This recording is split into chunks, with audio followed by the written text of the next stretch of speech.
Hola a todos, ¿qué tal? ¿Cómo están?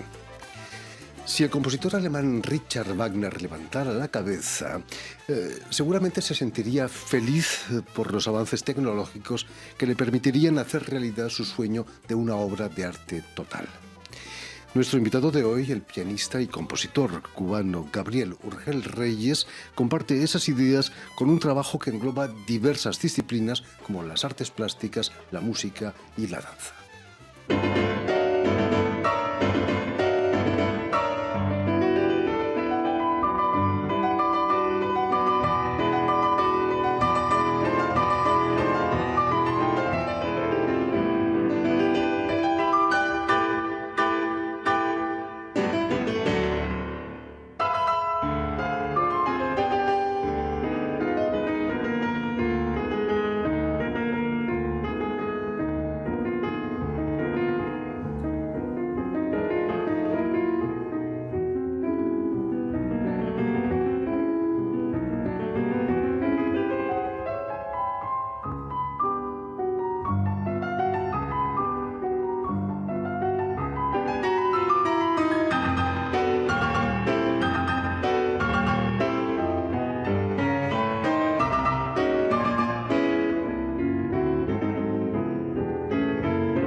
Muy buenas tardes, Gabriel. Gabriel, perdona. Bienvenido de nuevo a Radio Francia Internacional. Muchas gracias, Jordi. ¿Cómo crees que reaccionaría Richard Wagner ante la música electrónica, el vídeo, sin hablar de la posibilidad de sentarse en el salón de su casa y escuchar una ópera y ver una ópera en unas condiciones maravillosas? Yo creo que estaría encantado, pero yo digo esto precisamente porque yo mismo estoy encantado de poder hacerlo porque yo quiero trabajar en este sentido.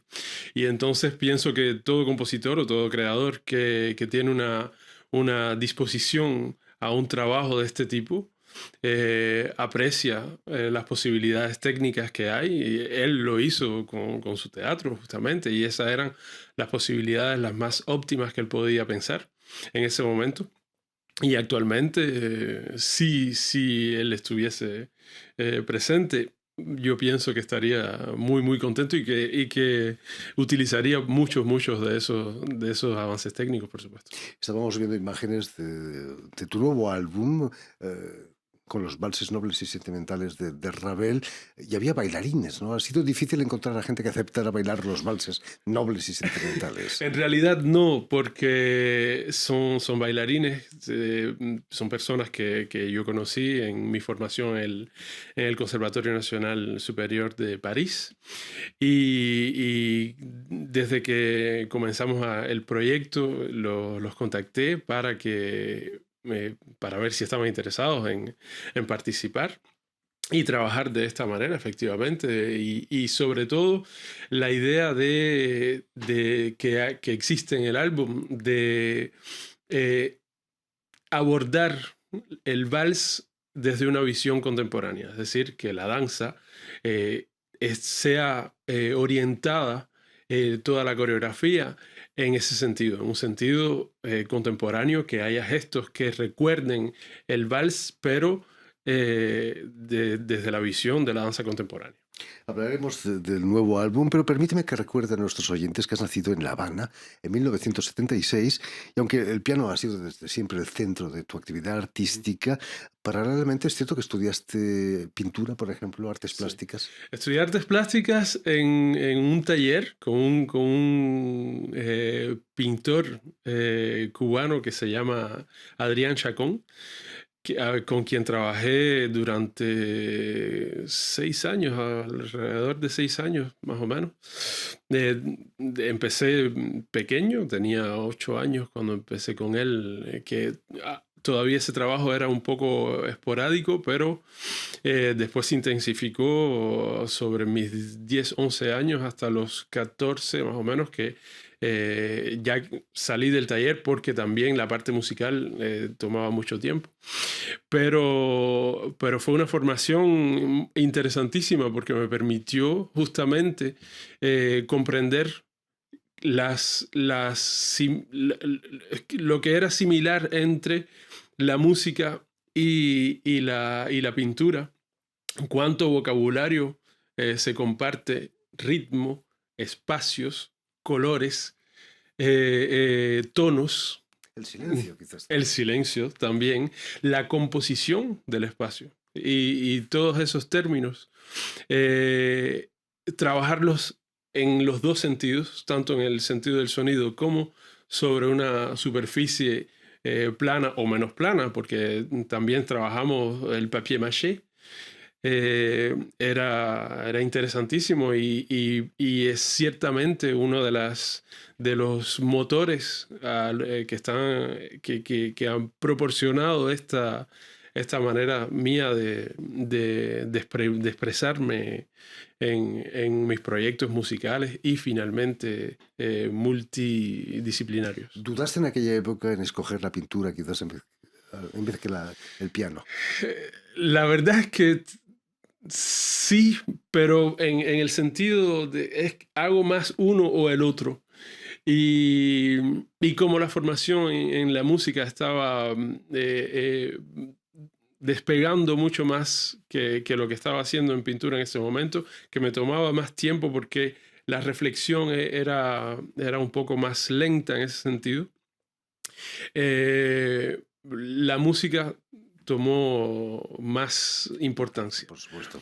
Pero sí, existió esa pequeña duda y hoy en día espero poder llevarla a las dos con la misma fuerza. Claro que sí. En España teníamos un médico en el siglo pasado, Gregorio Marañón, que era más conocido por sus libros y sus conferencias que como médico, que dijo un día que el médico que solo sabe medicina no sabe ni medicina. ¿Se puede aplicar eso al músico? ¿El músico que solo sabe música no sabe ni música? Bueno, tal vez hay que... Hace falta una cultura general. Sí, también, sí, tal vez hay que relativizar. Yo pienso que cuando uno es creador, sí es importante tener una cultura que sea amplia. Cuando uno es intérprete solamente, tal vez hay un espacio en el que la ejecución eh, va a primar y uno tal vez puede darse un poco de espacio justamente para simplemente interpretar. Pero yo no creo que una relación incluso a la interpretación sin tener una cultura artística y un poco general, de resultados interesantes. Yo recuerdo Horowitz o Richter o muchos otros músicos, pianistas importantes que siempre tenían una relación fuerte con las otras artes, la pintura, Glenn Gould, recuerdo que con el teatro, etc. Me parece indispensable. El saber no ocupa lugar, ¿no? Como No. dicen. Ya en La Habana también te interesas por la composición. Estudiaste con Carlos Fariñas, el fundador del estudio de electroacústica en el Instituto Superior de las Artes ahí en La Habana. ¿Había los medios suficientes para eso en aquella época? Sí, en realidad estudiar la composición, digamos que al principio con un papel y un lápiz se pueden hacer muchas cosas. La electroacústica un poco más difícil. En la ¿no? electroacústica es un poco más difícil, pero si pensamos en la música concreta, con un micrófono y y con imaginación, se pueden hacer cosas interesantes. Efectivamente, hace falta. Al principio era sobre la banda, lo que hacíamos. Yo me acuerdo haber trabajado con las bandas electrónicas y no había los programas de computadora, etcétera. Entonces, sí, en cierta medida era posible, pero también con Alfredo Díaz Nieto, con quien hice las bases de la composición, digamos, pura y dura de la tradición clásica, etcétera. Todas estas ideas de alargar el espacio sonoro y de entrar en otro tipo de manera de escuchar la música y de realizarla, fueron abordadas. Hay que explorar, ¿no?, las Sí. posibilidades. Ahí en ese instituto de arte vas a realizar proyectos incluso en los que reúnes varias disciplinas, Ujú, también ya la pintura, la música y la danza. ujú. ¿Cómo fue eso? De hecho, lo que sucede es que es un campus abierto y uno puede asistir a las clases de danza, a las clases de teatro. Había un festival que se llamaba Musicalia, pero que reunía todas estas disciplinas. La pintura estaba muy, muy presente. Los pintores ya en esa época trabajaban mucho en la performance con sonidos electrónicos, etcétera. Y eso nos permitía tener una dinámica que se refleja hoy en lo que estoy haciendo. Es un hecho que esa formación y ese tipo de contacto, es decir, un espacio de enseñanza en el que justamente todas las artes se conjugan, crea una forma de pensamiento y sobre todo una voluntad de realizar el arte que uno quiere hacer, la música, la pintura, lo que sea, de esta manera, de una manera un poco más transversal. Vas a venir a Francia a continuar tus estudios en el Conservatorio Nacional de Música y Danza. ¿No se te ocurrió inscribirte en danza, quizás? No, ya No. está. Estaba pasado. Sí bailaba mucho antes, eh, pero no lo hice. Dices piano, ¿no?, naturalmente. Sí, sí. Y ahí vas a obtener el primer premio, un gran premio en el máster que haces allí. Fue importante para ti. Sí, la entrada fue determinante porque gané el premio Blüthner y fue un apoyo indispensable para comenzar en Europa y realizar también una cierta proeza de que lo vean a uno y que sigan lo que uno está haciendo. Fue efectivamente muy importante. Porque nos contabas que vienes a Francia porque una pareja te escuchó tocar ahí en La Habana, una pareja de franceses, Ujú. y te Sí, invitó. expatriados que me invitaron efectivamente y que me ayudaron en eso y que me ayudan hoy en día justamente también con toda siguen el trabajo que estoy haciendo y que hacen también dan su parte de apoyo a lo que está sucediendo hoy en día y sobre todo con estos discos que proponen esta digamos, transversalidad en el arte. No, aquí en Francia no has olvidado la música cubana. Leucona sigue siendo tu compositor fetiche, seguramente, ¿no? No fetiche, pero sí, toco mucha música de Locona también. La presento hace unos meses. Preparé una emisión de radio en France Musique, en la que se hacía todo un periplo de la música cubana con Marcel Quilleveret. Y efectivamente, sí, sigue siendo un punto de retorno y también una fuente de inspiración y una base de trabajo importante. Me decías que estás preparando un proyecto con música cubana, con compositores del siglo XIX. También, sí, al lado de esto, estoy trabajando en un proyecto sobre la música de Lico Jiménez, que es un compositor cubano del siglo XIX. Es una coproducción que estoy haciendo con músicos españoles y cubanos también.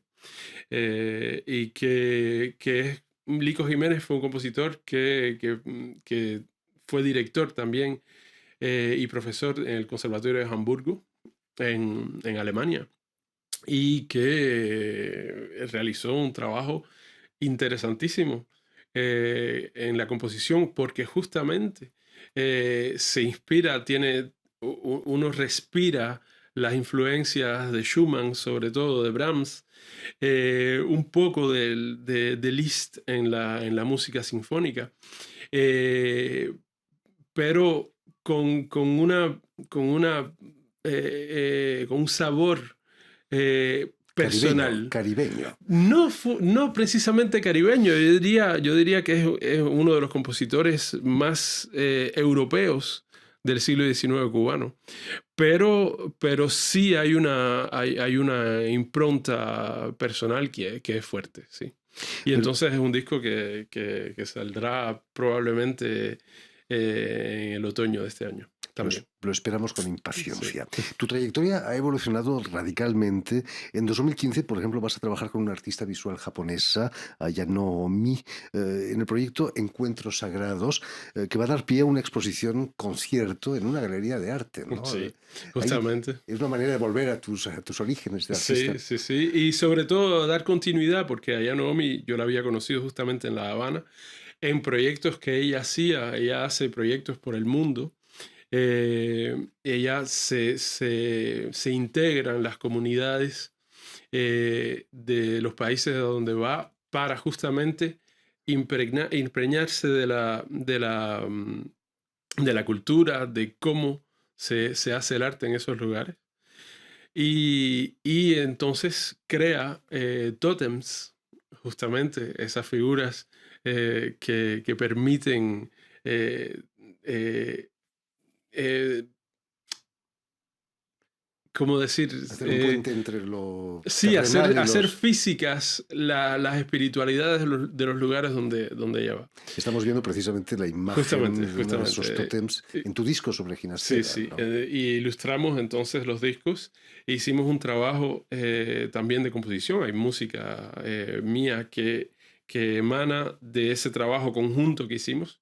Y los tótems que ella realizó fueron obras que nacían justamente de los sonidos también que yo avanzaba. Fascinante. Entonces, Volviendo al álbum que acabas de publicar, In the Piano Chamber, ujú. que se podría traducir como en la habitación En la habitación del piano. del piano. ¿Qué hay en tu habitación del piano? En la habitación del piano hay sobre todo En tu una... habitación, ¿eh? Hablaremos del álbum, Sí, pero sí.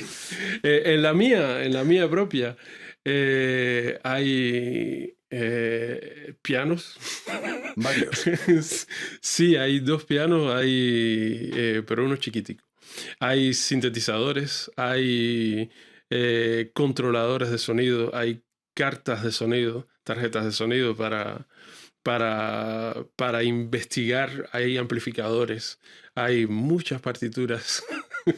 Eso, Los valses nobles y sentimentales, imagino. los valses nobles y sentimentales, y también las partituras de estas compositoras que aparecen en este disco, que son excepcionales, Eve Beglarian y Karen Tanaka, japonesa, Karen Tanaka, Eve Beglarian americana, que son compositoras que hacen un eco enorme al trabajo que yo estoy haciendo, porque justamente tienen una diversidad en la manera de escribir y también de presentar su música. Hacen también muchos performances, trabajan con pianistas. Karen Tanaka escribió estos estudios Techno Etude para una pianista que hace performance muy interesantes en Japón y en los Países Bajos también. Y sobre todo esas partituras que uno no escucha mucho. Son para mí una necesidad, es una necesidad para mí de presentar esa diversidad en la creación musical de hoy en día. Además, en el disco hay obras de un gran compositor cubano, Gabriel Urgel Reyes, y sus preludios nominales se pueden emparentar con los preludios de Shostakovich, quizás, o los de Bach, yendo mucho más lejos. Tal vez sí, pero en realidad el haber escogido Ravel no fue un azar, porque mis preludios nominales yo los hice a partir justamente de las nociones danzarias en la música. Y como son nociones danzarias trabajadas, estilizadas. Y yo había trabajado los valses de Ravel. Me parecía importante hacer este paralelo, que además hace el paralelo entre el principio del siglo XX y el principio del siglo XXI. Es decir, las dos obras, sin que al principio fuesen trabajadas una con respecto a la otra, eh, hacen, preguntan cómo hacemos evolucionar la danza, lo que consideramos tradicional, lo que consideramos clásico, y es cierto en el caso de Ravel, que hace unos valses que efectivamente son valses, pero que van a otro, proponen otros espacios musicales también y otra manera de pensarlos y de escucharlos. Y lo mismo yo con el son, con la música de América Latina, etcétera, que está, pero bueno, mis preludios nominales son homenajes a compositores de muchos lugares también. Hablando de baile, la gente puede pensar que hay música techno en tu disco. Son las compositores, los techno estudios de la japonesa Karen Tanaka, ¿no? Sí. Que tienen mucho ritmo también. Es música techno totalmente. Y es una de las premisas del disco, es decir, que la música clásica en el siglo XXI vive tanto porque sabe inspirarse de la música popular, como ha sido el caso en la historia de la música. Unas influyen a las otras. Yo no pienso que haya una pecera en la que se pueda meter la música clásica y dejar las músicas populares fuera. Son espacios conexos que funcionan y que viven los unos de los otros. Y efectivamente con Karen Tanaka hay una dinámica musical, sobre todo con la utilización del motivo, que como en música techno, que se repite, pero que evoluciona mucho en el interior de cada una de las obras. Hay que romper barreras, ¿no? Sí. No se puede. Y peceras, como tú decías. Sí. En fin, pues ya lo saben, tienen en todas las plataformas ya el nuevo álbum de Gabriel Urgel Reyes, In the Piano Chamber, en la habitación del piano, como lo hemos traducido. Muchísimas gracias, Gabriel, por haber estado aquí con nosotros. Mucho éxito con tu nuevo álbum, que tiene los colores, por cierto, de Radio Francia Internacional. Permíteme también que dé las gracias a Julien Leng y a Jérémy Boucher, quienes se han ocupado hoy de la realización del programa. Y también saludar a nuestros telespectadores que nos siguen en toda América Latina gracias a la cadena Unión Continental Latinoamericana, que es la cadena de televisión de la OEA, la Organización de Estados Americanos, y también una red que se llama TAL, que reúne televisoras públicas y universitarias de América Latina. Yo simplemente decir que justamente el álbum también existe en formato físico y Lo tenemos aquí con nosotros. Sí, y que fue apoyado por la DAMI en Francia, por el Centro Nacional de la Música y por la SPP, la Sociedad de Productores Fonográficos de Ahí Francia. queda dicho. Y a ustedes, muchísimas gracias por su atención y les damos cita para una nueva edición de El Invitado de Radio Francia Internacional.